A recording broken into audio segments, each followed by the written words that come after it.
Hola, ¿qué tal amigos de Marketing 101? Sean ustedes bienvenidos al podcast con más nepotismo de la historia.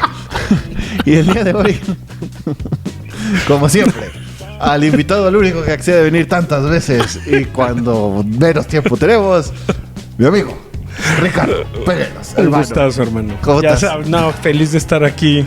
Literal, la última vez que nos vimos casi... no, iba a decir cuando grabamos, pero no, me acompañaste en un Sí. trámite muy personal. Claro, y con mucho Aurora. gusto, aparte. Ya le iba a regar, iba a decir que nos habíamos visto en otro lado, pero no es cierto.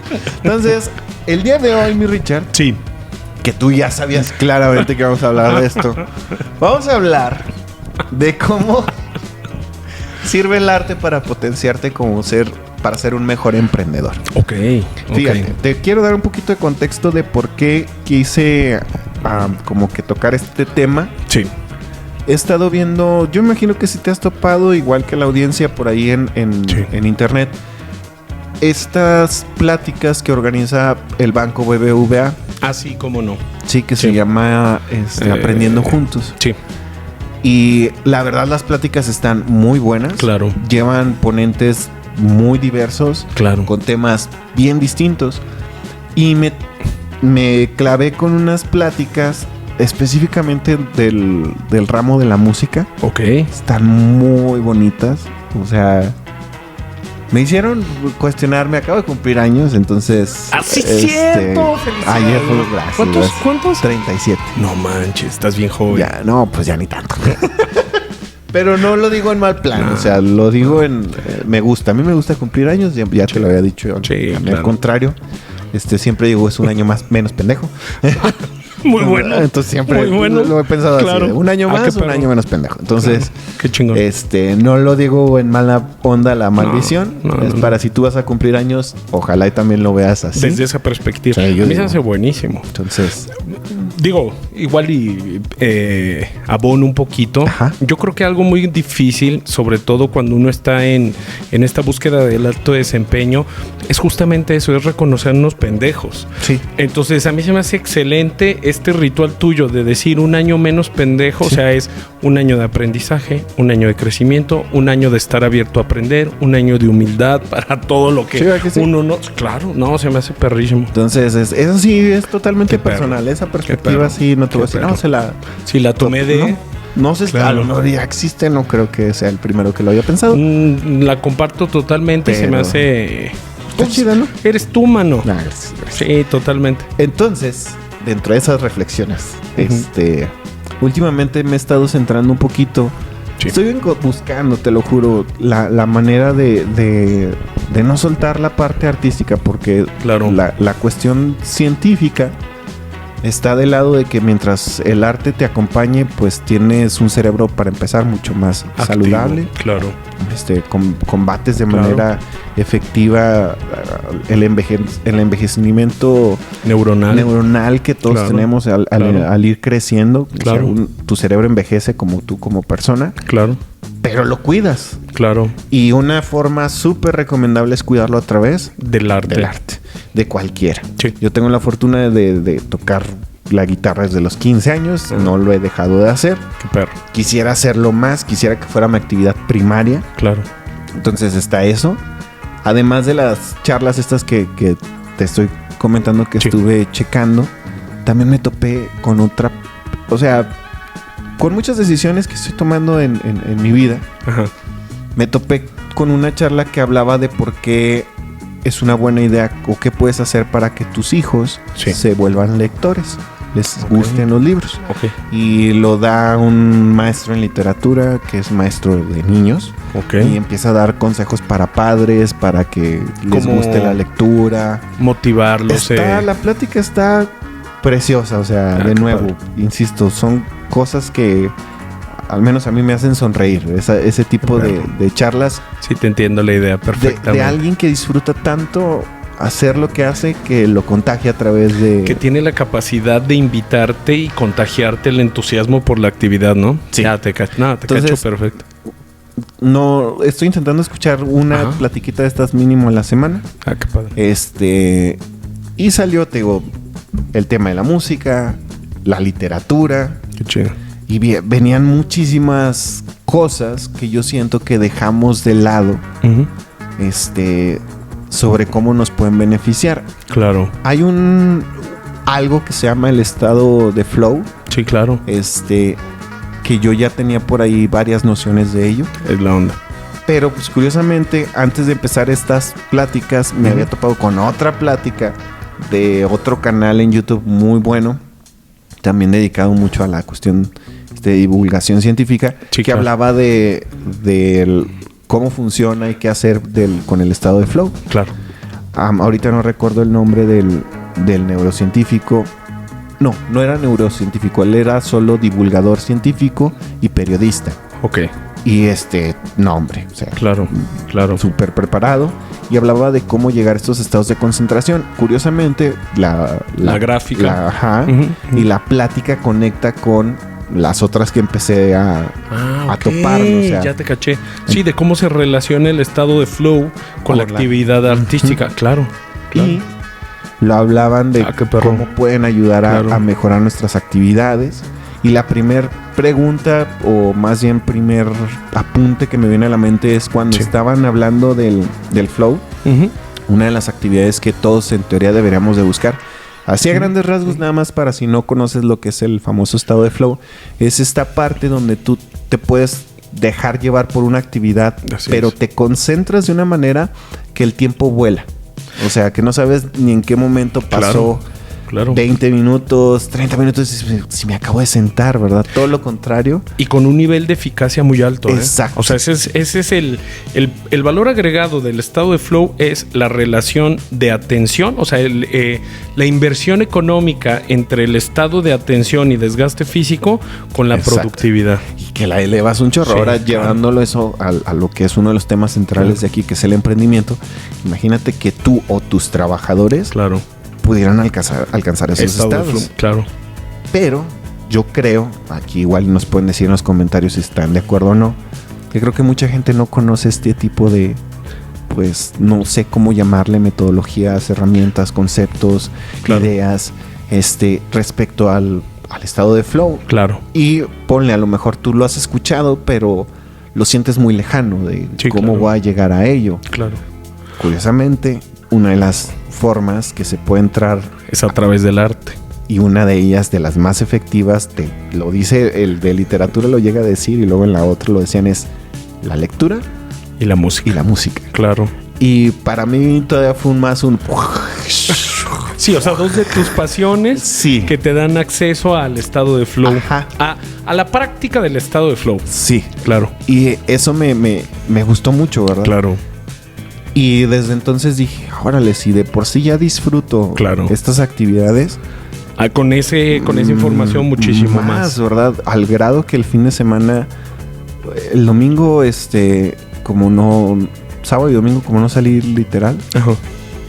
para mí sí es un buen tiempo de decir, es raro que no tenga que salir. Claro. Y pude leer 150 páginas en 2 No días. manches, qué rico. Entonces sí fue así de que, pero disfrutarlo, ¿sí me Sí, entiendes? sí, No sí, fue sí. así como que estoy haciendo la tarea Y voy a leer 150 Ajá. y no le hace que ya las últimas 20 no Ni les sepa. entienda nada. que aquí Claro. algo sí voy a presumir aquí. Claro. Yo cuando estaba morrillo, Sí. yo estuve en concursos de lectura, Ujú. pero a nivel comprensión lectora. Ah, ok. Yo tengo unos reconocimientos de niño lector, de comprensión lectora de Qué mi fregón. primaria, Qué fregón. de nivel zona, de que era de los que mejor comprensión lectora tenía. En aquel entonces, no Claro. sé si todavía, ¿verdad? Yo quiero Claro, pensar claro. que sí. Claro. Me gusta pensar que sí. Pero en aquel momento sí era de las cosas que me ayudaron mucho a... A destacar. Ajá. Y sobre todo yo creo que, fíjate, algo que estás comentando que es relevante es, fue un hallazgo en una etapa temprana. Sí. Lo cual quiere decir que de alguna manera el hecho que lo tuvieras consciente te ayudó a desarrollarlo. Que tal vez tú, como eres tú, pues lo tiene apropiado. Es como por ahí dirían, tiene ceguera de taller de lo que está sucediendo. Pero yo creo que si lo podríamos evaluar, si hay un rendimiento a raíz de eso, ¿eh? O sea... Si le hiciéramos un tracking, o sea, como análisis de qué manera, sí podríamos encontrar puntos de influencia de eso. No, y lo que me llama mucho la atención es, por ejemplo, en la cuestión, Ajá. regresando al estado de flow, Sí. de el tiempo de poder prestar atención a una actividad Claro. sin distraerte y que lo disfrutes. Totalmente. pues son de las cosas que a mí más me pasan. Claro. Y por eso creo que puedo hacer un montón de cosas. Ajá. Para muchos es de, ¿cómo le haces para hacer tantas cosas, Tomás? Y yo, para mí es lo más normal del mundo, ¿verdad? Es de, pues, pero aparte yo le subiría a otro nivel de complejidad. O sea, es cómo puedes hacer tantas cosas con ese nivel de eficacia y eficiencia. Porque ahorita está de moda el multitasking. Que sabemos que es un mito, o sea, es una mentira. Exactamente. Entonces, ¿qué es lo que pasa y que ves mucho en las personas que actualmente dicen, no, es que yo soy multitasking, perdón? Honestamente dices, no, es que tú lo que tienes es déficit de atención y poca capacidad de enfocarte en algo. Sí, yo les decía eso a mis estudiantes cuando me decían, no, profe, es que yo puedo hacer muchas cosas. Les digo, no. Lo que pasa es que, y les decía, tú piensa en un entero. Claro. De tu 100% de atención. Claro. Si tú intentas hacer 2 cosas como mínimo, no de esa manera en proporción, pero sí, hay una pérdida de rendimiento. Vas a dedicarle un 50-50 y de repente va a ser un 70-30 y luego, o sea, va a estar fluctuando, pero no estás haciendo las cosas como deberían de ser. Incluso yo creo que en el simple hecho, o sea, digo, pensando como lo estás planteando matemáticamente, yo creo que hay una lógica en la que cuando tú estás concentrado en una actividad, el rendimiento, vamos a llamarle así, el ratio, está basado en un 100%. Cuando tú estás haciendo multitasking, yo siento, igual digo, es una hipótesis que me estoy sacando de la manga, pero... Ya, que sepan que nosotros... Es que es válido tener ideas propias. Es que al final es el punto creativo.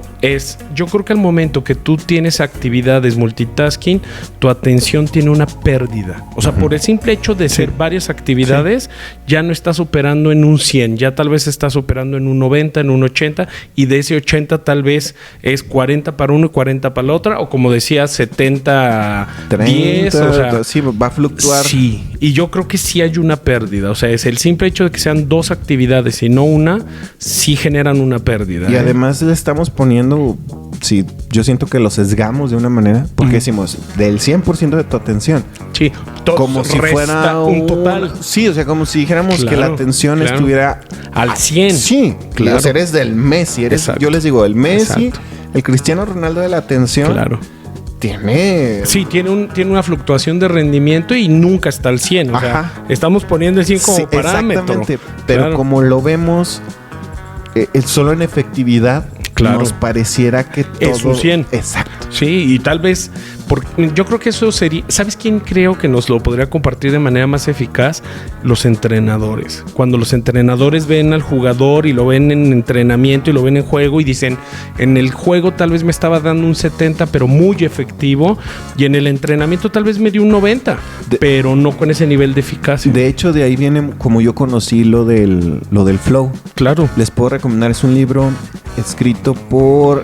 Hoy les voy a buscar el título, aquí lo debo de tener, porque lo tengo en mi biblioteca, pero es un libro que se llama The Mindful Athlete. Ajá. Y de lo que trata es del mindfulness, y es de quien fue incluso entrenador tanto de Kobe Bryant como de Michael Jordan. Qué perro. Y de algunos otros basquetbolistas, si mal no recuerdo. Que de hecho, por ejemplo, el cuate que descubre o que presenta la teoría del flow, originalmente la enfocaron a temas de dos objetivos: a rendimiento de deportes o deportivo, sería correcto decirlo, y a temas académicos. Exacto. De hecho, algo que mucha gente no sabe, o bueno, que no es tan común saber, es que, por ejemplo, el TEC de Monterrey tiene un departamento de flow. Y es que, de nuevo, yo siento que canijo. Es que suena... Yo a veces creo que la gente cuando le hablas de algo así, y creo como entender por qué, como que lo vemos, insisto, lejano. Sí, claro. O poco útil, o trascendente. Incluso yo creo que a veces el concepto flow se ve como demasiado disonante. O fresa, te lo voy a poner así, muy fresa, o sea... Sí, creo. Si lo ponemos así es como... Ejemplo. A un albañil tú le vas a llegar y le vas a decir, no, compa, es la palabra. Tienes que ser tienes que estar en el estado del flow. El albañil te va a voltear a ver y te va a decir, ni siquiera sé qué es la palabra flow. ¿Cómo se pronuncia? O sea, ¿cómo? O sea, y entiendo. Porque él está preocupado por qué clase de cosas. ¿Por qué va a comer el día de mañana? Claro. Sí, o sea, como para que entren... Que fíjate, algo de interesante de la historia que estás diciendo es... el hecho de que siguiendo esa línea, para poderlo ejemplificar, el hecho de que el albañil no sea consciente de lo que es el estado de flow, no lo exime de que él debe de entrar en algún momento en su oficio en estado de flow. Y estoy seguro que si se lo explican, dirán, va a decir, sí me ha pasado. Cuando X cosa. Ajá, y eso es a lo que voy. Yo siento que muchos colegas, trabajadores, compañeros de trabajo, gente de a pie. Claro. O sea, porque eso es lo que a mí a veces me hace cuestionarme en esa parte de ¿por qué no a todos tal vez nos interesa? Y no estoy diciendo si está bien o está mal que no te interese la parte del flow, porque últimamente me he topado mucho con eso y de nuevo, no sé si tiene que ver con el hecho que acabo de cumplir años, que he estado pensando eso, comprendo si tu necesidad tiene que ver más hacia lo de, oye, que voy a comer. Sí, claro. Pues qué demonios me importa lo del estado de flow. Que lo priorizas, ¿no? Ajá.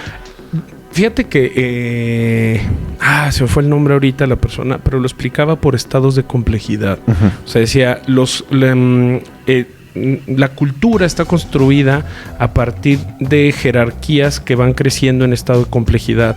Entonces, cuando tú estás preocupado por atender las necesidades básicas, es difícil que adquieras complejidad. Y la complejidad lo que da es eficacia y eficiencia. Ajá. Entonces, tomar conciencia es como, por ejemplo, tú cuando vas al gimnasio, tú tienes ya una eficacia y una eficiencia basada en una experiencia, disciplina y técnica. Cualquier otra persona que no tenga eso va a decir, es que es el tiempo.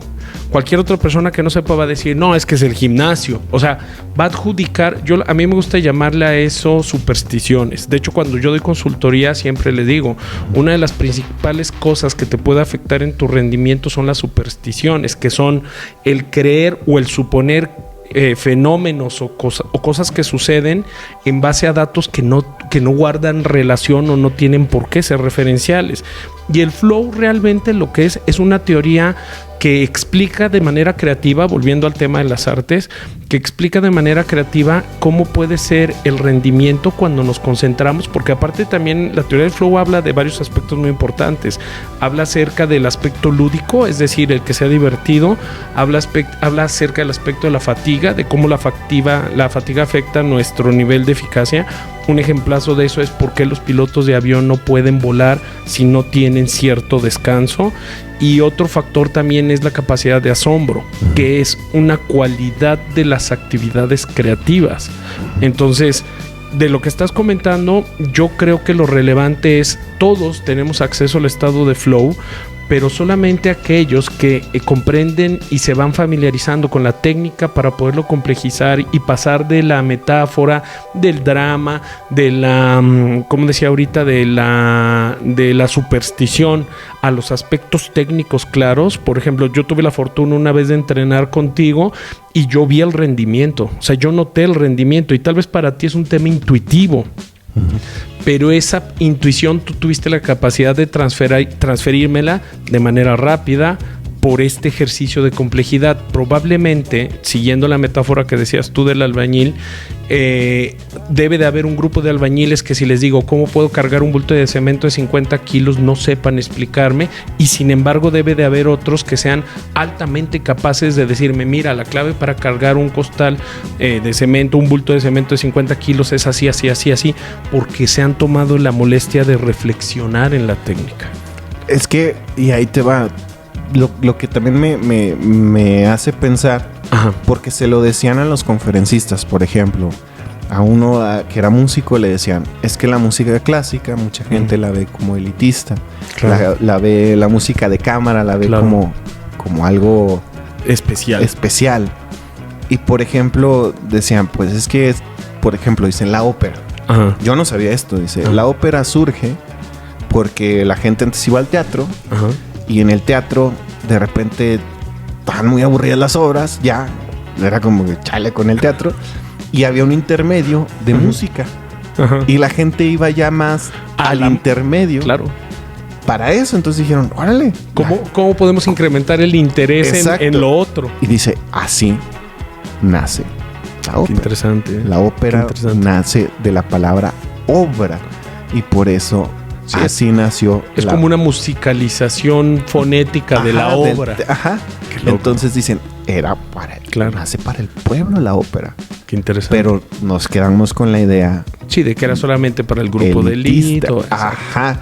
Y dice, pero es porque la gente no conoce la historia detrás. Sí, claro. Y eso es a lo que me lleva, y ahorita a ver si traigo una idea de cómo conectarlo con la ramita del emprendimiento. Claro. Pero hasta dónde o sea, yo entiendo que está canijo ahorita en el mundo en el que vivimos, sí hay demasiadas carencias.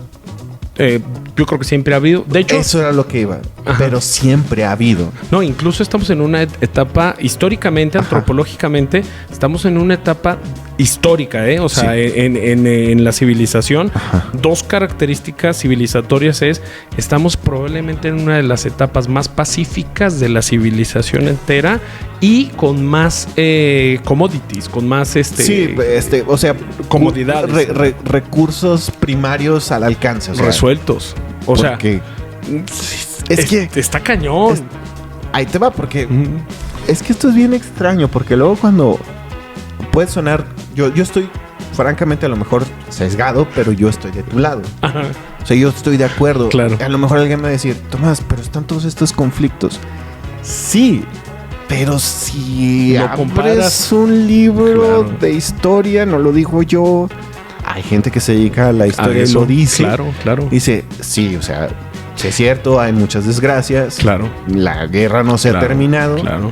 Yo francamente dudo que la guerra algún día termine. Mira, malamente, y va a haber gente o va a haber personas que no, como dices tú, no compartan esta visión, pero yo creo que la guerra o la violencia como tal es parte inherente, al menos durante un buen rato, de la naturaleza humana. O sea, sería ingenuo pensar que no. Que es meterte de nuevo. Bueno, al menos aquí sí, para no embarrarte, voy a decir, yo creo que los seres humanos traemos cosas muy chidas y tenemos otra serie de pila de basura bien grande. Bien cañón. Y eso es lo que nos hace, a fin de cuentas, humanos. Sí. Incluso fíjate, cuando algo que yo platico mucho cuando vemos comportamiento del usuario o comportamiento del consumidor es precisamente eso. O sea, es decir, los seres humanos tenemos este pésimo mal hábito egocéntrico, o como dirían, ¿cómo se dice? Que está centrado en el humano, híjole, bueno, que pensamos que todo tiene que ver con nosotros. Si alguien se acuerda del término, dígalo, por favor. O apúntelo en YouTube, ¿sí, verdad? Sí. Coméntelo ahí el nombre de cuando, no sé si es ginocentrista, no recuerdo, pero que hace referencia a que creemos que todo gira en torno al ser humano. No es, a ver, bueno, tú sigue. Y precisamente algo que yo explico mucho es, ¿cuándo has ido tú al campo y has visto una vaca que no haga mu? ¿Sí me explico? Y entonces lo relevante de esto es, los seres humanos somos igual. O sea, al final del día nuestra respuesta va a variar entre un mu, hacer pipí, comer y hacer popó, probar. Digo, estoy exagerándolo, pero lo que quiero dar a entender es, si nos analizamos como especie, y es una razón importante de por qué el marketing puede llegar a ser tan efectivo. Antropocentrismo. Eso mero, antropocentrismo. Muchísimas gracias, es correcto. Antropocentrismo. Que dice que somos el centro del universo. Totalmente. Y eso tiende a esta falsa idea, que yo creo que es muy importante para entender comportamiento, de creer que somos únicos y especiales y muy diferentes de los demás animales. Y dices que no tenemos ese lado animal. Exacto, o que carecemos de ese lado animal, o que vamos a ser muy diferentes tú y yo. Y aunque sí existe un factor de unicidad que es muy importante en el arte, por cierto, en realidad como especie, pues nos parecemos un chorro. O sea, si lo analizamos en similitudes y diferencias, pues realmente no somos tan diferentes. O sea, realmente las diferencias son muy cortitas. Incluso desde el tema de ADN lo revisas y las diferencias son pequeñísimas. Y eso nos habla mucho del tema de comportamiento. O sea, nos dice, hay ciertos puntos clave que se van a repetir siempre, que si los analizas y los comprendes, sales de la superstición y puedes jugar con él, ¿no? Que yo creo, fíjate, definitivamente vamos a tener... Yo pensaba que íbamos a poder tocar los puntos, pero probablemente este episodio va a servir como intro del que sigue. Apertura de... Sí, y sí, creo que vamos a poder cerrar justo con el intro del que sigue, del punto al que quería llegar. ¿Qué tanto eres responsable tú? ¿Qué tanto soy responsable yo? ¿Qué tanto es responsable Richard? Claro. De sí mismo, no de un lado. de hacerse saber este tipo de cosas, ajá, sí, que te pueden dar una mejor vida. Yo por Totalmente. ahí ya había leído. Ahorita estoy intentando recordar hay 2 libros en específico. Ahorita recuerdo solamente uno. Y para que no se me va a olvidar, el autor del libro que les decía de The Mindful Athlete es George Mumford y Phil Jackson. Igual y te paso el autor del libro de Flow, el creador de la teoría del Flow. Es un libro muy bueno, recomendable. Y te paso el dato para que lo compartas con las personas que no, de hecho lo podemos hablar en el siguiente episodio. Genial. Pero fíjate, ese libro que está centrado en deporte, pues le hace saber a ellos que el mindfulness, que tiene que ver con el estado de ahora, con la parte del flow, los deportistas, de nuevo, un ejemplo como Michael Jordan. Claro. ¿Cómo es posible que él dejara de ser basquetbolista, se va a otros deportes? Y también la rompe, ¿no? No le fue tan bien. A comparación de... Sí, o sea, acá era el The GOAT y allá es como... Juan juega béisbol, ¿verdad? Claro. O sea, no malo, pero sí, o sea, pues no, nada. Solamente Michael Jordan puede hacer eso. El que sacó un home run. Entonces, regresa a ser otra vez Michael Jordan. ¿Y de qué manera? O sea, para el título que todos... Sí. A mí me tocó ver ese título de los Chicago Bulls, que de hecho el documental en Netflix. Claro. Pero, insisto, estos conceptos que estamos diciendo ahorita no son cosa de whitezican, es a lo que quiero llegar. Yo no soy... obviamente se puede ver que no soy whitezican. ¿Cómo no? Aunque tenga una iMac, una MacBook, perdón, no, aunque tenga un podcast, tampoco. Vengo de una familia de clase media. O sea, esa es la realidad. Es que fíjate que ahí entraríamos en otro debate. Digo, para no rebatirte, no, pero yo creo que sería interesante el tema de la meritocracia. Sí. Porque es igual de complejo. Sí, es bien complejo y hay mucha gente que... Superficializarlo y de repente dices, no, es un tema complejo. Pero a lo que quiero llegar es... Yo tengo la fortuna de que me ha ido bien. Estoy consciente de ello. Y has trabajado para ello. También estoy consciente de que no puedo decir que todo fortuito. Ha sido suerte. Sí, he tenido suerte, pero también es porque he estado ahí para cuando está la suerte disponible para mí. Totalmente. Entonces, a lo que quiero llegar es el hecho de que cuando yo tenía 15 años, yo prefería irme a mi casa a tocar la guitarra y que yo prefería... ir con mis amigos a ensayar en lugar de irme a pistear, que era lo más común a esa edad. Al día de hoy todavía me sigue dando dividendos y beneficios. Fíjate que si quieres en el siguiente, en la continuación de este capítulo te cuento 2 historias muy interesantes de jóvenes. Te puedo compartir ahorita un dato relevante, sobre todo en jóvenes varones, igual también en mujeres también pasa, pero más en varones. Imagínate lo que acabas de decir, cuando uno de los factores más determinantes del desarrollo psicológico, social, económico de un individuo es el entorno. Entonces... Y que estamos de acuerdo que eso no hay que ser un genio brillante para poder decirlo, coco, ¿no? Y decir, ¿influirá? Pues claro que influye. ¿Se murió esa cámara? No. Pensé que se había muerto. Entonces, porque insisto, si se fijan hay mucho de dónde sacar. Sí. Y a lo que quería llegar es eso, es si tú ahorita en este momento dices, la neta en el trabajo no me anda yendo tan chido, no me siento tan bien conmigo. De verdad, así como lo he dicho muchas veces, que busquen refugio en el deporte. Claro. Porque el deporte también te lleva a ese estado de flow. Totalmente.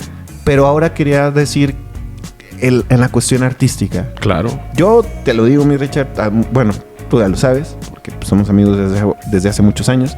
Claro. Pero a mí la música en la etapa más difícil de mi vida, me refiero a la adolescencia. Claro. Me salvó la vida, literal. O sea, si yo no llegué a pensar cosas que mucha gente que tiene problemas de salud mental pensó, es por eso. Yo no lo pensaba porque tenía siempre mis bandas. Ese es un ejemplazo de cómo sí es como si destaca el afiliarte o el desarrollar habilidades artísticas o deportivas, sobre todo en la etapa adolescente. Y ojo, estaba en una secta. Sí. Estaba en una secta y no lo sabía. Acuérdate que yo estaba en una secta y no lo sabía. Está buenísima. Y no sabía que yo estaba en una secta. ¿Ya te he contado, Millona? Pero esa historia está buena. Aquí cabe aclarar, yo estaba por la música. Entonces, Claro. cuando la música deja de ser el eje, centro... para ti también es fácil moverte y Sí, desplazarte. dije, y decir, yo lo que a mí no quiero me es interesa tocar. lo otro. O sea, lo Claro. demás otro, aunque tenía que ver, fíjate, con las artes. Claro. Porque así era como Sí, en ese como lugar se jugaba. se jugaba. Pues a mí la neta fue de, pues, yo lo que quiero es tocar. Claro. O sea, yo lo que quiero es crear. Claro. Que hasta la fecha ha seguido siendo y Tu es motivador. Ajá. Qué chido. Y quería como compartir esto. Este episodio ha sido un poquito más personal en ese sentido. Claro. Yo en la música encontré un refugio, en los libros he encontrado otro. Los libros a mí me han ayudado a poder seguir avanzando Claro. sin, de nuevo, haber nacido con todos estos privilegios como algunos otros Claro. que los tienen y que de nuevo, pues qué bueno. Yo digo, cada quien tiene sus pros y sus sí, contras. Es que o sea, más allá... porque aquí sí me voy a permitir decir algo. A ver. Algo que yo me puedo jactar y decir que bueno que tal vez no me tocó tener tanto privilegio. Claro. Es que tengo un chingo de hambre. Al Híjole. menos yo te puedo decir que para mí, el hecho de decir yo quisiera darme de que, ahí vengo, voy a tal país y todo. No hay varo, literal, así Pero decir. te hace buscar los Me medios. hace buscar para Fíjate, poder hacer te eso. voy a decir algo. A mí me encantaría, si tú me lo permites un día, que habláramos del tema del hambre. Porque hace poco tuve una conversación acerca de eso. Y lo desmenuzábamos porque de repente hay una interpretación acerca de lo que es el hambre de una manera y hay una interpretación de otra. Yo creo, en mi opinión, que cuando tú dices hambre quieres decir esta ambición por buscar más, por enfocarte en trabajar, Por crecer. Es correcto. Sin embargo, hay gente que lo entiende desde otras perspectivas. Si tú quieres y lo aceptas, a mí me encantaría Sí. un día platicar de Sí, eso. vas a ver que sí. Y de hecho, Estaría lo mejor padrísimo. sale aquí. Ojalá aquí vamos a terminar este episodio porque se nos van a morir las cámaras. Pero como siempre, les damos las gracias, mi Richard. Un gustazo, hermano, como siempre. Muchas gracias. No crean que este episodio no va para nada. Si le tienen paciencia, este episodio les va a gustar bastante porque vamos a seguir hablando de cuál es la importancia y la trascendencia de que integres todo esto del arte a tu emprendimiento y a tu desarrollo personal. En este episodio solo nos enfocamos en la pura superficie Introducción. que fue el estado de flow. Entonces ya sabes por Claro. dónde va a ir el siguiente episodio. Mi nombre es Tomás Alvarado, de 37 años, y nos estamos viendo a la próxima. Bye.